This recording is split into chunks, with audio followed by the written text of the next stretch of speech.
ചില ധർമ്മടം നമുക്കറിയാവുന്നതുപോലെ നമ്മുടെ മുഖ്യമന്ത്രി മത്സരിക്കുന്ന മണ്ഡലമാണ് ധർമ്മടം എന്ന് പറയുന്നത്. അവിടെ ഇപ്രാവശ്യത്തെ മത്സരം എന്ന് പറയുന്നത് ധർമ്മടത്ത് അബ്ദുൾ റഷീദ് VP ആണ് UDF വേണ്ടി മത്സരിക്കുന്നത്. LDF വേണ്ടിയിട്ട് പിണറായി വിജയൻ, BJP NDAക്ക് വേണ്ടിയിട്ട് K രഞ്ജിത്ത്.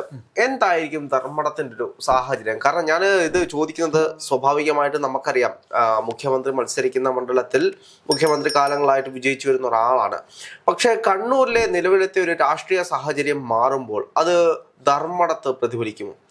അല്ല, ഇത്തവണ ധർമ്മടത്ത് ഇട്ടിരിക്കുന്ന സ്ഥാനാർത്ഥി എന്ന് പറയുന്നത് അബ്ദുൾ റഷീദാണ്. ഈ അബ്ദുൾ റഷീദിന്റെ ഒരു പ്രത്യേകത, കഴിഞ്ഞ തവണ തളിപ്പറമ്പിൽ MV ഗോവിന്ദനെതിരെ മത്സരിച്ച ആളാണ്. MV ഗോവിന്ദന്റെ ഭൂരിപക്ഷം കുറച്ച ആളാണ്. ഇത്തവണയും അദ്ദേഹം അവിടെ പണിയെടുത്തുകൊണ്ടിരിക്കുമായിരുന്നു. അപ്പോഴാണ് ഈ പറയുന്ന പോലെ അദ്ദേഹത്തിന്റെ ഭാര്യ മത്സരിക്കുന്നു, മറ്റൊരു ഗോവിന്ദൻ, TK ഗോവിന്ദൻ മത്സരിക്കാൻ വരുന്നു. അതുകൊണ്ട് അദ്ദേഹത്തിന് അവിടെ സ്ഥാനാർത്ഥിത്വം കൊടുക്കാൻ പറ്റിയില്ല. അദ്ദേഹത്തിന് പറയും, നിങ്ങൾ പോയി ഒരു കാര്യം ചെയ്തോ, നിങ്ങൾ അപ്പുറത്ത് പോയിക്കോ, ധർമ്മടത്ത് പോയി മത്സരിക്കാൻ പറഞ്ഞു. അദ്ദേഹം സസന്തോഷം അതെല്ലാം ഏറ്റുവാങ്ങി. ഇപ്പൊ ജെൻസി പിള്ളേരുടെ ഒരു ഏറ്റവും ഇഷ്ടപ്പെട്ട ഒരാളായി തീർന്നിരിക്കുകയാണ് അബ്ദുൾ റഷീദ്. അവിടെ മണ്ഡലത്തിലെ യുവ വോട്ടർമാരെ എല്ലാം വലിയ തോതിൽ ആകർഷിക്കത്തക്ക രീതിയിൽ ഏതാണ്ട് ആ മണ്ഡലത്തിലെ ഏതാണ്ട് പകുതിയോളം വീടുകളിൽ പാർട്ടി ഗ്രാമങ്ങളിൽ വരെ കയറിയിരിക്കുന്നു. സ്വാഭാവികമായിട്ടും മറ്റൊരു വിഷയം എന്ന് പറയുന്നത്, പിണറായി വിജയൻ മത്സരിക്കുന്ന ഒരു മണ്ഡലമാണ്. മുഖ്യമന്ത്രി ആയതുകൊണ്ട് തന്നെ കേരളത്തിൽ അങ്ങോട്ടും ഇങ്ങോട്ടും പോയി അദ്ദേഹം മാധ്യമങ്ങളെ കാണുന്നതുകൊണ്ടും മണ്ഡലങ്ങളിൽ പോകുന്നതുകൊണ്ടും സ്വാഭാവികമായിട്ട് അദ്ദേഹത്തിന്റെ മണ്ഡലത്തിൽ അദ്ദേഹത്തിന് നോക്കാനുള്ള സമയമോ അല്ലെങ്കിൽ അവിടേക്ക് ചെല്ലാനുള്ള സമയമോ ആയിട്ടില്ല. ഈ സമയം കൊണ്ട് തന്നെ അബ്ദുൾ റഷീദ് VP എന്ന് പറയുന്ന നേതാവ് അവിടുത്തെ ഇപ്പോ ചേട്ടൻ പറഞ്ഞതുപോലെ തന്നെ പാർട്ടി ഗ്രാമങ്ങളിലേക്കും പിള്ളേരുടെ ഒക്കെ ഇറങ്ങി സെൽഫി എടുത്തു, അവരോടൊപ്പം നിന്ന് പാട്ട് പാടി. ഇന്ന് വരെ ഇതേപോലെ വേറൊരു രാഷ്ട്രീയത്തിൽ ഒരാള് ധർമ്മടത്ത് ഈ പിണറായിക്കെതിരെ ഇങ്ങനെ മത്സരത്തിൽ. മറ്റൊരു ചോദ്യം എന്ന് പറയുന്നത്, സ്വാഭാവികമായിട്ട് നമുക്ക് കേരളത്തിൽ അറിയാം, ആന്റി ഇൻകമസി അല്ലെങ്കിൽ ഭരണവിരുദ്ധ വികാരം അത് നിലനിൽക്കുന്നുണ്ട്. അതിനപ്പുറത്തേക്ക് പല കോണിൽ നിന്നും പറയുന്നത് ഭരണവിരുദ്ധ വികാരം നിലനിൽക്കുന്നുണ്ടെങ്കിലും പിണറായി വിരുദ്ധതയാണ് നിലനിൽക്കുന്നതെന്ന്. സ്വാഭാവികമായിട്ടും പിണറായി വിരുദ്ധത നിലനിൽക്കുന്ന ഈ കാലഘട്ടത്തിൽ ധർമ്മട മണ്ഡലം, പിണറായി വിജയൻ കാലങ്ങളായിട്ട് വിജയിക്കുന്ന മണ്ഡലം, അദ്ദേഹത്തിന് കൈവിട്ടു പോകാനുള്ള എന്തെങ്കിലും സാധ്യതകളുണ്ടോ? അല്ല, കൈവിട്ടു പോകാനുള്ള സാധ്യതയില്ല.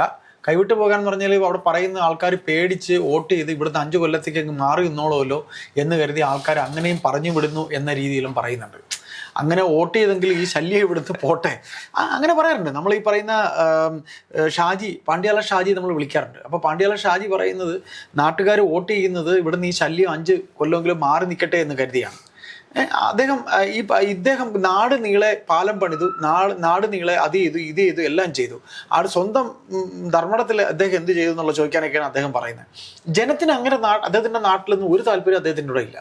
അദ്ദേഹത്തിനോട് യാതൊരു താല്പര്യമില്ല. അല്ല, സ്വാഭാവികമായിട്ട് ഇപ്പൊ ധർമ്മടം മണ്ഡലമൊക്കെ ആണെങ്കിൽ പോലും ഒരുപാട് ഗ്രാമീണത നിലനിൽക്കുന്ന മണ്ഡലം കൂടെയാണ് ധർമ്മടം എന്ന് പറയുന്നത്.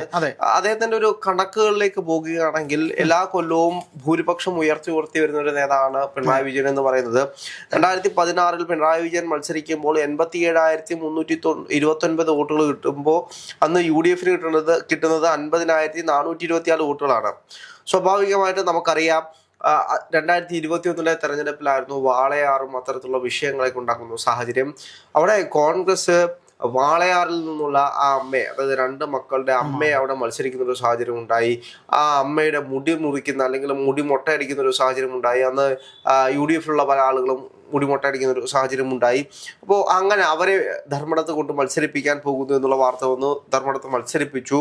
പക്ഷെ അതേപോലെ തന്നെ അപ്പോൾ വലിയ ചർച്ചകളുണ്ടായി. നിങ്ങൾ അവിടെ നിർത്തിയാണോ വിജയിക്കാൻ നോക്കുന്നത്, മണ്ഡലം തിരിച്ചു പിടിക്കാൻ നോക്കുന്നത് എന്ന് പറയുമ്പോൾ സ്വാഭാവികമായിട്ട് അവിടെ കോൺഗ്രസിന് മറ്റൊരു സ്ഥാനാർത്ഥി ഇടുന്നൊരു സാഹചര്യം ഉണ്ടായി. C രഘുനാഥൻ എന്ന് പറയുന്ന സ്ഥാനാർത്ഥിയാണ് ഇട്ടത്. അദ്ദേഹം പിടിച്ച വോട്ട് എന്ന് പറയുന്നത് 45,399 വോട്ടുകളാണ് അദ്ദേഹം പിടിച്ചത്. എനിക്കൊന്ന് BJPക്ക് അവിടെ 12,000 രൂപ 4,000 വോട്ടുകളുണ്ട്. 2021 പോലും 14,623 വോട്ടുകൾ BJPക്ക് അവിടെ ഉണ്ട്. അപ്പോൾ ഇങ്ങനെയാണ് അവിടുത്തെ ഒരു കണക്കുകൾ പോകുന്നത്. കോൺഗ്രസിന് ഏകദേശം 10,50,000 വോട്ടുകളുണ്ട്. ഇനിയും പിണറായി വിജയന്റെ ഈ 10,40,000 ഭൂരിപക്ഷം കുറയ്ക്കണമെങ്കിൽ ഒരു 10,20,000 വോട്ടുകൾ കൂടെ പിടിച്ചു മാറ്റേണ്ട ഒരു സാഹചര്യമുണ്ട്. ഈ 10,20,000 വോട്ടുകൾ മാറ്റാൻ അബ്ദുൾ റഷീദ് VPക്ക് കഴിയും? അല്ല, അദ്ദേഹത്തിന്റെ ഭൂരിപക്ഷം കുറയ്ക്കാൻ ചിലപ്പോൾ അബ്ദുൾ റഷീദിന് കഴിയും. കാരണം ധർമ്മടം എന്ന് പറയുന്ന അവിടെ പാർട്ടി ഗ്രാമങ്ങൾ കൊണ്ട് നിറഞ്ഞിരിക്കുന്ന ഒരു മണ്ഡലമാണ്. 2011 ഈ ധർമ്മടം എന്ന മണ്ഡലം നിലവിൽ വന്നിട്ടുള്ളത്. അന്ന് ഒരു CPM-ന്റെ കെ നാരായണൻ 15,162 വോട്ടിന്റെ ഭൂരിപക്ഷത്തിലാണ് വിജയിച്ചത്. 16-ലാണ് പിണറായി വിജയൻ ആദ്യമായി ഇവിടെ മത്സരത്തിന് ഇറങ്ങുന്നത്. പിണറായി ഇപ്പം രാഹുൽ വായിച്ച പോലെ 36,095 വോട്ടുകളുടെ ഭൂരിപക്ഷമാണ് നേടിയത്. 2021 തെരഞ്ഞെടുപ്പിൽ ഭൂരിപക്ഷം അത് 50,000-ആയി ഉയർന്നു. 50,123 വോട്ടാണ് ഭൂരിപക്ഷം കിട്ടിയത്. പക്ഷെ ആ ഭൂരിപക്ഷം കുറയും. ആ ഭൂരിപക്ഷം ഇത്തവണ കുറയാനുള്ള സാധ്യതയുണ്ട്. ഇത്തരത്തിൽ ഒരു എതിർ സ്ഥാനാർത്ഥി ഇത്രയും വൈബ്രന്റ് ആയിട്ട് നടക്കുക, വോട്ട് ചോദിക്കുക എന്നൊക്കെ പറയുന്നത് ആ മണ്ഡലത്തിലെ ആൾക്കാർക്ക് ഒരു പുതുമയാണ്. അത് മാത്രമല്ല, ഇതിനകത്ത് മറ്റു കുറച്ച് കാര്യങ്ങൾ നമ്മൾ നോക്കുമ്പോൾ മുഖ്യമന്ത്രി പിണറായി വിജയൻ കേരളത്തിലെ മുഖ്യമന്ത്രിയാണ് എന്ന് പറയുമ്പോഴും അദ്ദേഹത്തിന്റെ വയസ്സാണെങ്കിലും പ്രായമാണെങ്കിലും ഇതെല്ലാം പല ആളുകളും നോക്കുന്നുണ്ട്. പക്ഷെ ഇപ്പോ ഉമ്മൻചാണ്ടിയുടെ ഒക്കെ കാലഘട്ടം കൊടുത്ത് നോക്കിക്കഴിഞ്ഞാൽ ഉമ്മൻചാണ്ടിയൊക്കെ സീനിയർ നേതാക്കന്മാരാണ്. പുതുപ്പള്ളി മണ്ഡലത്തിൽ നിന്ന് തന്നെ ഇത്രയും കാലം വിജയിച്ചു വന്ന ഒരാളാണ്. ഇപ്പോ പിണറായി വിജയനും അങ്ങനെ വിജയിക്കാൻ കഴിയുന്ന ഒരു കളക്ടറൊക്കെയാണ്.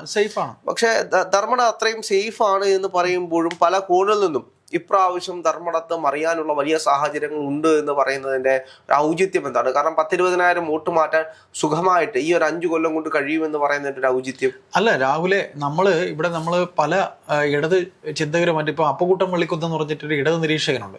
അദ്ദേഹത്തോട് സംസാരിച്ച് പറഞ്ഞ് ഇവിടുത്തെ ഇടത് ഭരണത്തിൽ മന്ത്രിമാരെ കുറിച്ച് ഇപ്പോൾ ആരോഗ്യമന്ത്രിയെ കുറിച്ച് കുറ്റം പറയും, ചിലപ്പോൾ സിവിൽ സപ്ലൈസ് മന്ത്രിയെ കുറിച്ച് കുറ്റം പറയും. എങ്കിലും അൾട്ടിമേറ്റ് എന്ന് പറയുന്നത് പിണറായി ആൾക്കാർക്ക് ഇഷ്ടമല്ല എന്നുള്ളതാണ്. അത് തന്നെയാണ്. അപ്പോൾ പിണറായി വിരുദ്ധ വികാരം 140 മണ്ഡലങ്ങളിൽ പ്രതിഫലിക്കുന്നതിനേക്കാൾ ഏറ്റവും കൂടുതൽ അദ്ദേഹം തന്നെ മത്സരിക്കുന്നിടത്ത് പ്രതിഫലിച്ചുകൂടാന്ന് എങ്ങനെ ഉണ്ട്? അവിടെ ഈ പറയുന്ന VP അബ്ദുൾ റഷീദ് പറഞ്ഞത് 140 മണ്ഡലങ്ങളിലും പിണറായിയാണ് ജനം എതിരിടുന്നത്. അതുപോലെ ഇവിടെ ഞാൻ പിണറായിയെ 140 മണ്ഡലങ്ങൾ എതിരിടുന്ന പോലെ ഇവിടെ അദ്ദേഹത്തിന് നേരിട്ട് എനിക്ക് എതിരിടേണ്ടി വരുന്നു. അപ്പോൾ പിണറായിയിൽ പാറപ്പുറത്തുണ്ടായ പാർട്ടി പിണറായിയെ കൊണ്ട് തന്നെ നശിക്കത്തക്ക രീതിയിലേക്കല്ലേ പോകുന്നതെന്നൊക്കെയാണ് ഈ റഷീദ് പറഞ്ഞത്. അതുകൊണ്ട് ഭൂരിപക്ഷം കുറയും രാഹുൽ, അത് ഉറപ്പാണ്. അതായത് കമ്മ്യൂണിസ്റ്റ് പാർട്ടി ഉണ്ടായ മണ്ണിലെ പിണറായി വിജയൻ മത്സരിച്ച് പിണറായിയിൽ തന്നെ ഉണ്ടായിരുന്ന കമ്മ്യൂണിസ്റ്റ് പാർട്ടിയെ ഇല്ലാതാക്കുമെന്നാണ് ജനം ചിലപ്പോൾ പൊറുതിമുട്ടിയിരിക്കും. നമ്മൾ കേട്ടതുപോലെ തന്നെയാണ്, ജനം പേടിച്ച് തന്നെയാണ് വോട്ട് ചെയ്യുന്നത്. നമ്മളിപ്പോ സുധാകരൻ അവിടെ നിന്ന് ലോക്സഭയിൽ ജയിച്ചു. ഈ ധർമ്മടത്ത് തന്നെ ഭൂരിപക്ഷം കുറവാണ്. അതെ, സുധാകരന് കിട്ടിയ നിയമസഭയിലെ വോട്ട് നോക്കുമ്പോൾ ധർമ്മടത്ത് ജയരാജനാണ്, MV ജയരാജനാണ് അന്ന് മത്സരിച്ചത്. MV ജയരാജനും സുധാകരനും തമ്മിൽ കമ്പയറിംഗ് നോക്കുമ്പോൾ അവിടെ വോട്ട് കുറവാണ്. അവിടെ നിയമസഭാ മണ്ഡലം നോക്കുമ്പോൾ ധർമ്മടത്ത് എത്രയോ വോട്ടിന് പിറകിലാണ്. അതെ, അപ്പൊ അങ്ങനെയുള്ളത് കൊണ്ട് പിന്നെ നമുക്ക് പറയാതിരിക്കാൻ കഴിയില്ല. അല്ല, ചിലപ്പോ രാഷ്ട്രീയപരമായിട്ട് എന്തെങ്കിലും ട്വിസ്റ്റുകൾ സംഭവിക്കാനുള്ള സാഹചര്യങ്ങളൊക്കെ അവിടെ നിലവിൽ പറയാൻ കഴിയില്ല. കെ കരുണാകരൻ തോറ്റല്ലോ തൃശ്ശൂര്, പിന്നെ അല്ലേ.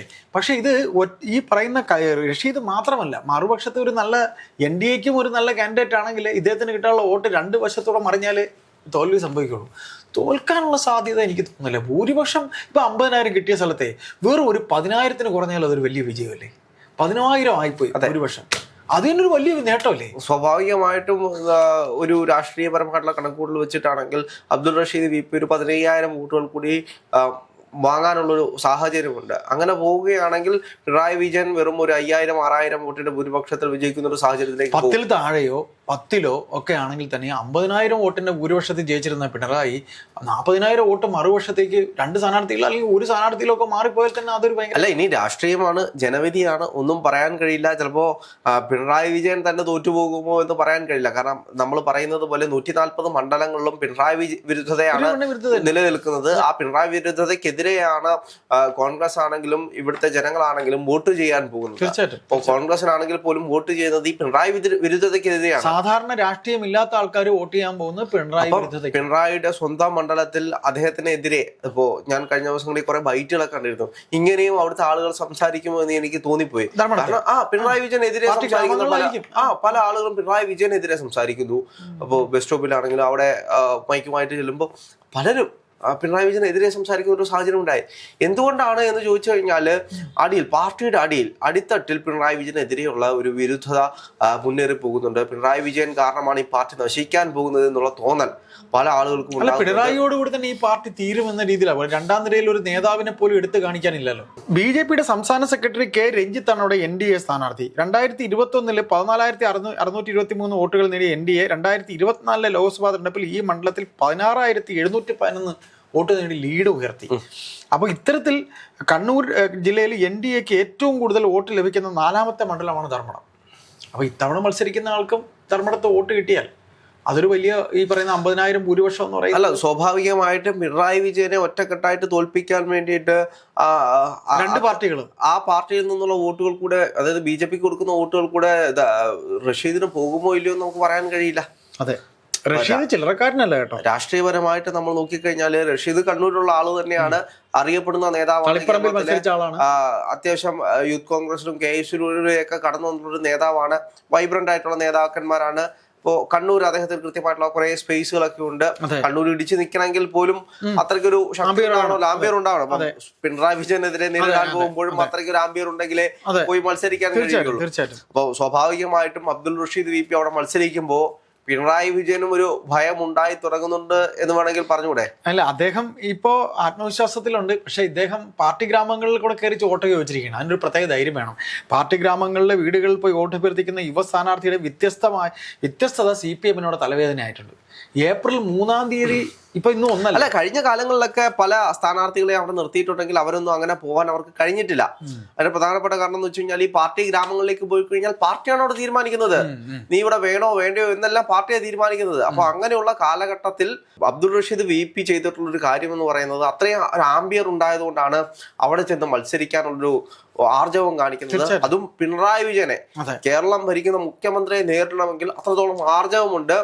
അതുണ്ടായത് കൊണ്ട് തന്നെയാണ് വോട്ട് ചോദിക്കാൻ തന്നെ ഒരു ധൈര്യം വേണം. അതെ, ആ ഒരു ആർജവത്തിനായിരിക്കും അവിടുത്തെ ജനങ്ങൾ വോട്ട് ചെയ്യാൻ പോകുന്നത്.